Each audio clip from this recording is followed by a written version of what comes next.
Hi అండి, నమస్తే. Welcome to Ganasri recipes.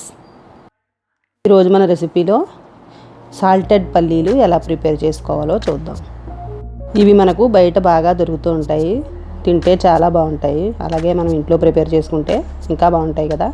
అందుకే మనం ఈరోజు ఈ పల్లీలు ఎలా తయారు చేయాలో చూద్దాం. ఇప్పుడు నేను సుమారుగా 2 కప్పుల పల్లీలు తీసుకున్నాను. స్టవ్ మీద నీళ్లు పెట్టుకుని అవి బాగా మరుగుతున్నప్పుడు 1 స్పూన్ సాల్ట్ వేసుకోవాలి.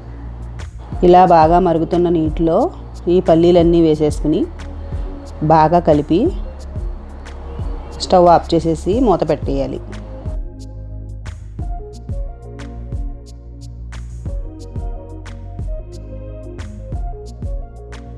ఇలా ఒక 10-15 నిమిషాలు మూత పెట్టి పక్కన ఉంచి తర్వాత వీటిని తీసి వడపోసుకోవాలి.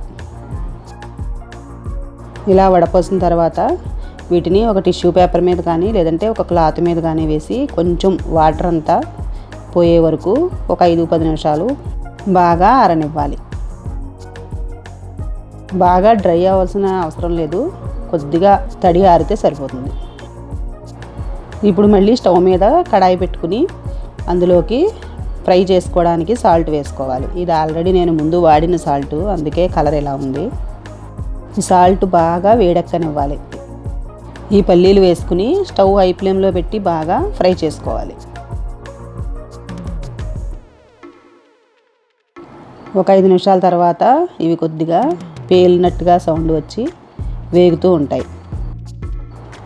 ఇవి కూడా బాగా వేడెక్కిన తర్వాత స్టవ్ మీడియం ఫ్లేమ్లో పెట్టుకోవచ్చు, కానీ అలా కలుపుతూనే ఉండాలి, లేదంటే అవి తొందరగా మాడిపోతాయి. ఇప్పుడు కొంచెం ఇవి వేగాయో లేదో చూద్దాము. కొద్దిగా తొక్క అయితే ఊడుతున్నాయి, కానీ మెత్తగా ఉన్నాయి. కొంచెం డ్రైగా అయ్యే వరకు వేయించాలి. ఇంకొద్దిసేపు వేగిన తర్వాత మళ్ళీ ఒకసారి చెక్ చేసుకుంటే ఇప్పుడు కొంచెం క్రిస్పీగా అయినట్టుగా తెలుస్తాయి. ఇవి మొత్తం పూర్తిగా వేగడానికి 5-10 నిమిషాల టైం మాత్రం పడుతుంది. ఇలా కొద్దిగా వేగిన తర్వాత కలర్ కూడా మారతాయి. వీటిని తీసేసి బౌల్లో వేసుకోవడమే. ఇలా వేగిన పల్లీలన్నీ సాల్ట్ రాకుండా ఇలా జల్లెడతో కానీ ఇలా చట్టంతో కానీ వేసుకోవాలి. అలాగే మిగిలిన పల్లీలన్నీ కూడా వేయించుకోవాలి. కొంచెం ఓపికగా చేసుకుంటే ఇవి భలే టేస్ట్గా ఉంటాయి. తప్పకుండా మీరు కూడా ట్రై చేసి చూడండి. ఇవి ఎక్కువగా ఒకసారి వేయించుకుని స్టోర్ చేసుకుంటే ఎక్కువ రోజులు నిలవ కూడా ఉంటాయి. టేస్ట్ మాత్రం చాలా బాగుంటాయి. మీరు కూడా తప్పకుండా ట్రై చేయండి. ఈ సాల్టెడ్ పల్లీలు బాగా చల్లారిన తర్వాత తొక్క తీసేసుకుని ఒక డబ్బాలో స్టోర్ చేసుకోవడమే.